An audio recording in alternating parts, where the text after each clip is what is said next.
Wow. Good evening. About a year and a half ago, my wife and I, we packed our bags and we got on a plane from Dubai to Canada. And it wasn't like moving from Langley to Surrey. This was a big move. There were questions in my mind about, what would the place be like? What would Canada be like? What would be the street we live in? What would be the church that I go to? And what would be the pastors? What would be the people there? And you have all these questions, and you tend to paint a picture in your mind, don't we? We all do that. And I tell you what, God is great. God is good. I feel so blessed. I truly believe that we live in the best country, in the best province, in the best city, in the best church, and we have the best pastors in the world. So, yes, best country. Sorry, Lee. I haven't spent much time in U.S. I really don't know. But and I'm here to represent FaithWorks and my class. I'm just really blessed to have each one of you with my class. We've learned so much, and on behalf of each one of us from our class, Pastor, we just want to say thank you. We just want to thank you for investing into our lives, for sowing into us. Thank you, Pastor Helen. Thank you, Pastor Marv, Jackie. You guys are so awesome. We love you. Thank you, Kobe. Thank you, Ange, who's taking classes, and we just love you. We just thank you. We don't have much time, so I'm going to get into this quickly. I have a. Kobe, thank you for the text. I have. There you go. See, you've done something now. I can't get back to this. All right. Don't do that. I have a very simple message from Jesus. Would you like to hear it? He says, I know how you feel, but I have a purpose. Can I hear amen? Okay. My testimony remains, my audience changes. Most of you know this, but I'll say it anyway. My background, my grandfather was a priest in a temple like the one on the other side of the road here. My dad is a Buddhist. My mom is a Hindu. My wife is a Muslim that goes to that mosque on that other corner.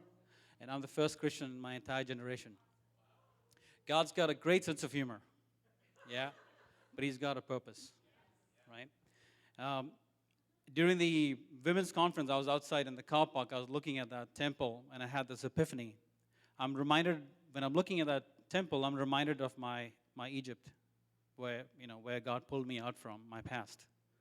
And that encourages me. I look on the other side, and I'm reminded of my current challenges with my wife. And it's my wilderness. And God says, I'm going to see you through. I turn around, I look here, and I see the promised land. I see my destiny. I see my future. This has got nothing to do with the message. I just thought it was pretty cool to share with you. So, see, it's not very easy. It's not very often that we share our innermost pain or innermost pain with somebody. And sometimes you may be subjected with a response like, yeah, don't worry. I know how you feel. Now, how do you trust a statement like that? How do you trust someone you can't relate with? How do you relate with someone that does not know how you feel? See, now, I do not know your pain or what you're going through and the intensity of it, but I do know someone that does. 100% man, 100% God. He came down, He went through everything. See, religion is man-made, we know that, right? Jesus did not come down to form a religion. A perfect relationship that was established in the Garden of Eden, broken by the actions of one man, was brought back together by the actions of Jesus. Right? All He wanted to do was relate. Now, take whatever you're going through, and I can guarantee you, when you take that to Jesus, He'll tell you, I know how you feel. Tell Him you've been wrongly accused. He'll say, I know how you feel. Tell Him you've been abused. You've been forsaken by a father. You're not valued in your own home. You've been persecuted by the people you even try to help. He'll say, I know how you feel. And don't even bother telling Him you have children that do not obey you. He'll say, I know how that feels. Tell him you're going through hell. He'll say, no, you're not. I've been through hell. I know what that feels like. Tell him you're scared of death. He'll say, yeah, I've been there. And don't even try telling Him that you have a partner that's not loyal to you, because He'll show you a bride that's now married to the world. Right? He knows how you feel. But here's the thing. You are not a victim. Turn to somebody and say, you are not a victim. And turn to the other side and say, I'm not a victim either. So victory is already ours for what Jesus did on the cross. Amen.